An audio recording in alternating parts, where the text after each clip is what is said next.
بسم اللہ الرحمن الرحیم۔ نماز عصر کے بعد جو یہ تسبیح پڑھتا ہے فرشتے عرش سے دوڑتے ہوئے اس گھر میں پہنچتے ہیں۔ ناظرین، اسلام ایک ایسا دین ہے جو نہ صرف ظاہری عبادات بلکہ باطنی روحانیت پر بھی بہت گہری توجہ دیتا ہے۔ نماز، روزہ، زکوٰۃ اور حج جیسے ارکان کے ساتھ ساتھ ذکر، دعا اور تسبیحات کا بھی دین اسلام میں ایک خاص مقام ہے۔ ذکر الہی وہ طاقتور ذریعہ ہے جو بندے کو اپنے رب سے جوڑ دیتا ہے، اس کے دل کی تاریکیوں کو روشنی میں بدل دیتا ہے اور زندگی کے مسائل میں اسے سکون، راحت اور کامیابی عطا کرتا ہے۔ یہی ذکر جب مخصوص اوقات اور مخصوص الفاظ کے ساتھ کیا جائے تو اس کے اثرات اور بھی زیادہ گہرے اور حیرت انگیز ہو جاتے ہیں۔ نماز عصر کے بعد پڑھی جانے والی ایک خاص تسبیح ایسی ہے جس کے بارے میں روایت ہے کہ جب کوئی مومن اسے دل سے پڑھتا ہے تو اللہ تعالیٰ کے حکم سے فرشتے عرش الہی سے دوڑتے ہوئے اس کے گھر میں پہنچتے ہیں۔ یہ تسبیح نہ صرف فرشتوں کو متوجہ کرتی ہے بلکہ اس کی برکت سے گھر میں نور، سکون، برکت اور رحمت کا نزول ہوتا ہے۔ آج کے اس پرآشوب اور بے سکون دور میں جہاں ہر انسان کسی نہ کسی ذہنی، جسمانی، روحانی یا مالی پریشانی کا شکار ہے، وہاں اللہ کی یاد اور اس کے پسندیدہ الفاظ کا ورد ایک روحانی دوا، ایک اندرونی قوت اور ایک آسمانی مدد بن کر سامنے آتا ہے۔ ہر نماز کے بعد اذکار اور تسبیحات پڑھنے کا جو تصور اسلام میں موجود ہے وہ در حقیقت انسان کی دنیا و آخرت دونوں کو سنوارنے کے لیے ہے۔ نماز عصر کے بعد کی اس تسبیح کی فضیلت کو جب ہم گہرائی سے جانتے ہیں تو یہ بات سمجھ میں آتی ہے کہ اللہ تعالیٰ نے اپنے نیک بندوں کو کیسے چھوٹے سے عمل کے بدلے میں عظیم انعامات عطا کرنے کا وعدہ فرمایا ہے۔ یہ تسبیح کوئی معمولی ذکر نہیں بلکہ اللہ تعالیٰ کے ایسے صفاتی ناموں پر مشتمل ہے جو اس کی رحمت، قدرت، جلال اور جمال کی علامت ہے۔ جب کوئی بندہ ان صفاتی ناموں کو اخلاص کے ساتھ، یقین کے ساتھ اور خشوع و خضوع کے ساتھ دہراتا ہے تو یہ الفاظ آسمانوں کو چیرتے ہوئے عرش الہی تک پہنچتے ہیں اور اللہ تعالیٰ کے خاص فرشتے جو اس کے عرش کے قریب ہوتے ہیں ان کو حکم ہوتا ہے کہ فوراً اس بندے کے پاس پہنچو جو میرا ذکر کر رہا ہے۔ روایات میں آتا ہے کہ یہ فرشتے نہایت سرعت سے زمین پر اترتے ہیں اور اس گھر کو اپنے پروں سے ڈھانپ لیتے ہیں جہاں یہ تسبیح پڑھی جا رہی ہو۔ اس منظر کو تصور میں لائیں تو دل خود بخود جھک جاتا ہے، آنکھیں نم ہو جاتی ہیں اور زبان خود بخود ذکر میں مشغول ہو جاتی ہے۔ یہ تسبیح ایسی طاقتور روحانی کلید ہے جو ہر دروازہ کھول سکتی ہے، چاہے وہ رزق کا دروازہ ہو، عزت کا ہو، بیماری سے شفا کا ہو یا گناہوں کی معافی کا۔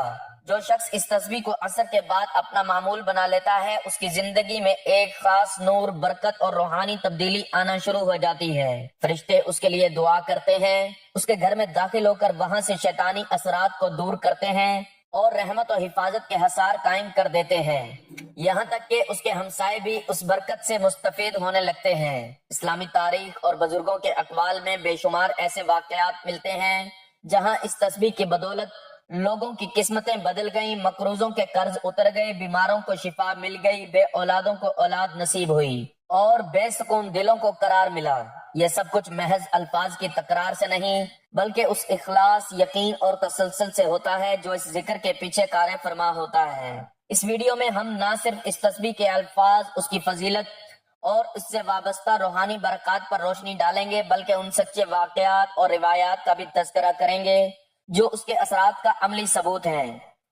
یہ ہم جاننے کی کوشش کریں گے کہ یہ تسبیح کیسے ہماری زندگی میں تبدیلی لا سکتی ہے، کیسے ہمارے گھروں کو فرشتوں کی قیام گاہ میں بدل سکتی ہے اور کیسے ہمارے دلوں کو اللہ کی محبت، یاد اور خوف سے لبریز کر سکتی ہے۔ اگر آپ چاہتے ہیں کہ آپ کے گھر میں بھی اللہ کے نوری فرشتے آئیں، آپ کی زندگی میں بھی روحانی روشنی پیدا ہو اور آپ کی دعائیں جلد قبول ہوں تو اس ویڈیو کو آخر تک ضرور دیکھیے گا، کیونکہ ہم آپ کو وہ الفاظ اور طریقہ بتائیں گے جو ہر مسلمان کو روزانہ عصر کے بعد پڑھنا چاہیے۔ ہمارا آج کا وظیفہ ایک بہت ہی خوبصورت تسبیح کا وظیفہ ہے۔ یہ تسبیح ہے حسبنا اللہ و نعم الوکیل۔ ایک ایسا جملہ ہے جو بظاہر مختصر لیکن معنی میں بے حد وسیع اور اثر میں بے مثال ہے۔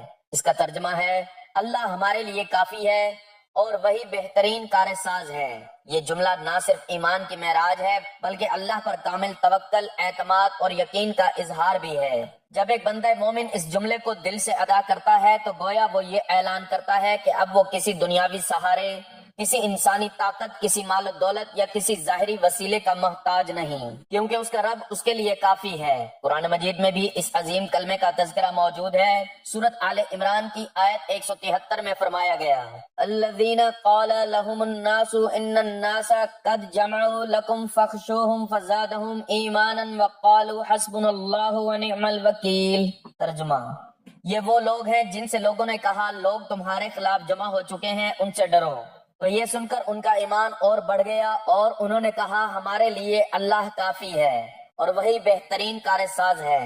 یہ آیت ایک ایسے موقع پر نازل ہوئی جب حالات نہایت سنگین تھے، دشمن ہر طرف سے گھیرے میں لینے کی کوشش کر رہے تھے اور مسلمانوں کے لیے ہر دروازہ بظاہر بند ہو چکا تھا، مگر اللہ پر توکل کرنے والوں نے صرف یہ ایک جملہ کہا، حسبنا اللہ و نعم الوکیل، حسبنا اللہ و نعم الوکیل، اور پھر اللہ تعالیٰ کی مدد آسمانوں سے نازل ہوئی۔ یہ کلمہ حقیقت میں اس یقین کا اعلان ہے جو حضرت ابراہیم علیہ السلام نے آگ میں ڈالے جانے کے وقت کہا تھا۔ حضرت جبرائیل علیہ السلام نے کہا کہ اگر آپ چاہیں تو میں مدد کروں، تو حضرت ابراہیم علیہ السلام نے جواب دیا، حسبی اللہ و نعم الوکیل، میرے لیے میرا اللہ ہی کافی ہے اور وہی بہترین کار ساز ہے۔ اللہ تعالیٰ کو اپنے بندے کا یہ کلمہ اتنا پسند آیا کہ آگ کو حکم دیا، اے آگ ٹھنڈی ہو جا اور سلامتی والی ہو جا ابراہیم کے لیے۔ تو جب یہ جملہ آگ کو گلزار بنا سکتا ہے تو کیا یہ جملہ آپ کے گھر کی پریشانیوں، بیماریوں، قرض، بے سکونی اور مصیبتوں کو نہیں ختم کر سکتا؟ بے شک کر سکتا ہے۔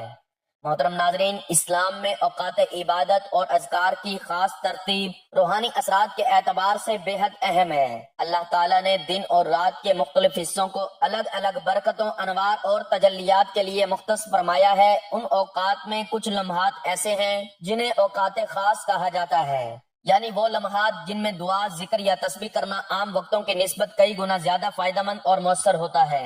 انہی خاص لمحات میں ایک وقت عصر اور مغرب کے درمیان کا ہے جسے وقت قبولیت دعا بھی کہا گیا ہے۔ نماز عصر کے بعد کا وقت دن کا اختتامی مرحلہ ہوتا ہے، جب دن اور رات ایک دوسرے سے ملاقات کر رہے ہوتے ہیں۔ احادیث مبارکہ میں آیا ہے کہ اللہ تعالیٰ دن کے اختتام پر بندوں کی طرف خاص رحمت کی نظر فرماتا ہے۔ اس لیے نبی کریم صلی اللہ علیہ وآلہ وسلم نے فرمایا، جو شخص عصر کے بعد بیٹھا رہے اور اللہ کا ذکر کرتا رہے یہاں تک کہ مغرب کی نماز کا وقت ہو جائے تو اس کے لیے جنت میں ایک محل تیار کیا جاتا ہے۔ یہ وقت اس لیے بھی اہم ہے کہ اس میں انسان اپنے روزمرہ کے مشاغل سے کچھ فرصت پاتا ہے۔ دن بھر کی دوڑ دھوپ، مشقت اور فکری الجھنوں کے بعد جب انسان کچھ دیر بیٹھ کر ذکر الہی کرتا ہے تو اس کا دل سکون پاتا ہے اور روح تازگی محسوس کرتی ہے۔ اب اگر اس وقت میں وہ تسبیح پڑھی جائے جو حسبنا اللہ و نعم الوکیل پر مشتمل ہو تو تصور کیجئے کہ اس وقت اللہ پر کامل توکل اور بھروسے کا اظہار کس قدر مقبول عمل بن جائے گا۔ یہ تسبیح صرف چند الفاظ کا مجموعہ نہیں بلکہ ایک ایسا روحانی اعلان ہے جسے عصر کے بعد ادا کرنے سے آسمانی دروازے کھل جاتے ہیں، فرشتے جو عرش کے قریب موجود ہوتے ہیں اللہ کے حکم سے فوراً حرکت میں آ جاتے ہیں۔ جیسا کہ بعض صوفیاء کرام اور اولیاء اللہ نے ذکر کیا ہے کہ جس شخص کی زبان عصر کے بعد حسبنا اللہ و نعم الوکیل سے تر ہو، اس کے گھر کی چھت کے اوپر فرشتے جمع ہو جاتے ہیں اور اس کی حفاظت کے لیے دن بھر کے تمام اثرات کو دور کر دیتے ہیں۔ یہی وہ لمحہ ہے جب انسان کے گھر کی فضا بدلنے لگتی ہے۔ اگر گھر میں بیماریاں ہوں تو شفا کا آغاز ہوتا ہے، اگر بے سکونی ہو تو سکون کا نزول ہوتا ہے، اگر رزق کی تنگی ہو تو وسعت آتی ہے اور اگر دل میں بے چینی ہو تو اطمینان نصیب ہوتا ہے۔ ایک اور اہم روحانی حقیقت یہ ہے کہ عصر اور فجر کے وقت فرشتوں کی ڈیوٹیاں تبدیل ہوتی ہیں۔ حدیث میں آیا ہے، تمہارے پاس دن اور رات کے فرشتے باری باری آتے ہیں اور وہ فجر اور عصر کی نماز میں جمع ہوتے ہیں اور پھر اوپر چڑھتے ہیں۔ اب غور فرمائیے، جب عصر کے وقت نئے فرشتے نازل ہو رہے ہوں اور پچھلے فرشتے اوپر جا رہے ہوں تو اس لمحے اگر کوئی شخص حسبنا اللہ و نعم الوکیل پڑھ رہا ہو تو اس کا ذکر دونوں گروہوں کی سماعت میں آتا ہے، گویا اس کا ذکر آسمان و زمین دونوں میں گونجتا ہے، اور یہ ایسا روحانی تعلق بن جاتا ہے جو انسان کو اللہ کی خصوصی رحمت، تحفظ اور توجہ کے دائرے میں لے آتا ہے۔ محترم ناظرین، اسلامی تاریخ میں بہت سے ایسے لمحات آئے جب حالات انسان کے قابو سے باہر ہو چکے تھے، دشمن طاقتور تھے، وسائل محدود تھے اور مدد کا کوئی ظاہری ذریعہ موجود نہ تھا۔ ایسے تمام مواقع پر ایک چیز جو اہل ایمان کو ہدایت، حفاظت اور مدد فراہم کرتی رہی وہ تھا توکل علی اللہ، اللہ پر بھروسہ، اور اس بھروسے کا زبانی اعلان ہمیشہ یہی جملہ رہا، حسبنا اللہ و نعم الوکیل۔ یہ جملہ نہ صرف زبان سے ادا کیا گیا بلکہ اس پر عملاً یقین رکھتے ہوئے بڑے بڑے معرکے سر کیے گئے۔ سخت ترین آزمائشوں کا سامنا کیا گیا اور اللہ کی مدد کو قریب لایا گیا۔ سب سے پہلا عظیم واقعہ حضرت ابراہیم علیہ السلام کا، جب نمرود کے حکم پر انہیں آگ میں پھینک دیا گیا۔ روایات کے مطابق اس وقت زمین و آسمان میں ہلچل مچ گئی، ہر طرف اضطراب تھا، فرشتے مدد کے لیے تیار کھڑے تھے، مگر حضرت ابراہیم علیہ السلام نے کسی ظاہری مدد کو قبول نہ کیا، بلکہ دل سے کہا حسبی اللہ و نعم الوکیل، یعنی میرے لیے میرا اللہ کافی ہے اور وہی بہترین کارساز ہے۔ اللہ تعالیٰ کو اپنے خلیل کا یہ کلمہ اتنا محبوب ہوا کہ آگ کو فوراً حکم دیا، یا نارو کونی بردن و سلامن علی ابراہیم، اے آگ تو ابراہیم پر ٹھنڈی اور سلامتی والی ہو جا۔ غور فرمائیے، صرف ایک جملہ حسبنا اللہ و نعم الوکیل نے آگ کے فطری اثر کو ختم کر دیا۔ یہ اس کلمے کی روحانی طاقت کی سب سے پہلی اور عظیم مثال ہے۔ غزوہ بدر ہو یا احد، خندق ہو یا تبوک، تمام جنگوں میں مسلمانوں کے پاس نہ تو مکمل اسلحہ تھا، نہ گھوڑے، نہ سپاہیوں کی کثرت اور نہ مالی وسائل، مگر جو چیز انہیں فتح سے ہمکنار کرتی تھی وہ تھا اللہ پر یقین۔ خاص طور پر غزوہ احد کے موقع پر جب دشمن کی طرف سے افواہیں پھیلائی گئیں کہ اب تو کفار تمہیں ختم کرنے آ رہے ہیں، اس وقت مسلمانوں نے ڈرنے کے بجائے کہا حسبنا اللہ و نعم الوکیل، اور اللہ تعالیٰ نے قرآن میں ان کے اس ایمان کی تعریف کی، فزادہم ایمانا وقالوا حسبنا اللہ و نعم الوکیل، یعنی یہ جملہ صرف ایک دعا نہیں بلکہ ایمان کی علامت ہے۔ جو شخص دل سے یہ جملہ پڑھتا ہے وہ اعلان کرتا ہے کہ اب وہ اللہ کے مکمل سپرد ہو چکا ہے۔ ہزاروں واقعات اولیاء کرام کی سوانح عمری میں موجود ہیں جن میں شدید آزمائش یا مشکل وقت میں یہی تسبیح ان کی مدد کا ذریعہ بنی۔ حضرت خواجہ معین الدین چشتی اجمیری رحمۃ اللہ علیہ کے بارے میں آتا ہے کہ جب وہ کسی دشمن یا سازش کے گہراؤ میں آ جاتے تو خاموشی سے وضو کرتے اور نماز کے بعد دیر تک حسبنا اللہ و نعم الوکیل کا ورد کرتے۔ اللہ تعالیٰ انہیں ہر مرتبہ عزت و کامیابی سے نوازتا۔ محترم ناظرین، نماز عصر کے بعد جو یہ تسبیح پڑھتا ہے فرشتے عرش سے دوڑتے ہوئے اس گھر میں پہنچتے ہیں۔ محترم ناظرین، اگر آپ کی کوئی بھی حاجت ہے، آپ کی کوئی بھی خواہشات ہیں، تو آپ نماز عصر کے بعد خلوص دل سے اور کامل یقین سے حسبنا اللہ و نعم الوکیل کا وظیفہ پڑھیں۔ انشاءاللہ اس وظیفے کی برکت سے آپ کی تمام پریشانیاں دور ہو جائیں گی۔ آپ نے یہ وظیفہ کیسے پڑھنا ہے، اس کی ترتیب اور تعداد میں آپ کو بتا دیتا ہوں۔ سب سے پہلے آپ نے حضور پاک صلی اللہ علیہ وآلہ وسلم کی ذات اقدس پر درود پاک کا نذرانہ پیش کرنا ہے۔ درود پاک آپ کوئی سا بھی پڑھ سکتے ہیں، ایک بار ثواب کی نیت سے میرے ساتھ بھی درود پاک پڑھ لیں۔ اللہم صلی علی محمد وعلی آل محمد کما صلیت علی ابراہیم وعلی آل ابراہیم انک حمید مجید۔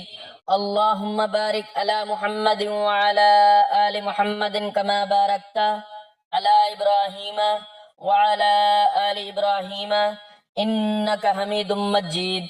درود پاک پڑھنے کے بعد آپ نے ایک تسبیح حسبنا اللہ و نعم الوکیل، حسبنا اللہ و نعم الوکیل، حسبنا اللہ و نعم الوکیل کی پڑھنی ہے۔ اس کے بعد آپ نے ایک تسبیح استغفر اللہ، استغفر اللہ، استغفر اللہ کی پڑھنی ہے، اور اس کے بعد آخر میں آپ نے پھر درود پاک پڑھنا ہے جو آپ نے عمل شروع کرتے وقت پڑھا تھا۔ یہ عمل کرنے کے بعد آپ نے اللہ تعالیٰ سے اپنی حاجات کی، اپنی خواہشات کے لیے دعا مانگنی ہے۔ انشاءاللہ اس عمل کی برکت سے آپ کی تمام پریشانیاں دور ہو جائیں گی اور آپ کے گھر میں فرشتوں کی رحمت نازل ہوگی۔ زندگی کے ہر موڑ پر جب انسان بے بس، لاچار اور مایوس ہو جاتا ہے تو اسے ایک ایسا سہارا درکار ہوتا ہے جو نہ صرف دل کو تسلی دے بلکہ اس کے حالات کو بھی بدل کر رکھ دے۔ حسبنا اللہ و نعم الوکیل صرف ایک تسبیح نہیں بلکہ اہل ایمان کا وہ روحانی ہتھیار ہے جس نے حضرت ابراہیم علیہ السلام کو آگ میں محفوظ رکھا، صحابہ کو جنگوں میں فتح عطا کی اور لاکھوں اولیاء و صالحین کو دشمنوں، پریشانیوں اور دکھوں سے نجات دی۔ یہ وہ تسبیح ہے جسے اگر نماز عصر کے بعد دل سے پڑھا جائے تو عرش سے فرشتے دوڑتے ہوئے زمین پر آتے ہیں اور اس گھر کو گھیر لیتے ہیں جہاں یہ آواز بلند ہو رہی ہوتی ہے۔ یہ عمل انسان کو دنیاوی مصیبتوں سے نکال کر روحانی سکون، رزق کی وسعت، دعاؤں کی قبولیت، دشمنوں سے تحفظ اور اللہ کی قربت عطا کرتا ہے۔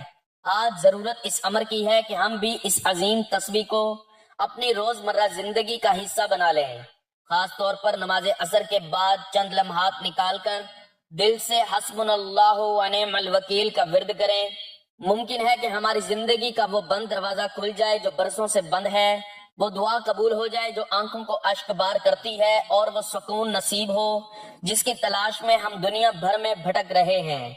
اللہ تعالی ہمیں یہ شعور، توفیق اور یقین عطا فرمائے کہ ہم اس پر مکمل بھروسہ کریں اور دل سے کہیں حسبنا اللہ و نعم الوکیل، نعم المولا و نعم النصیر۔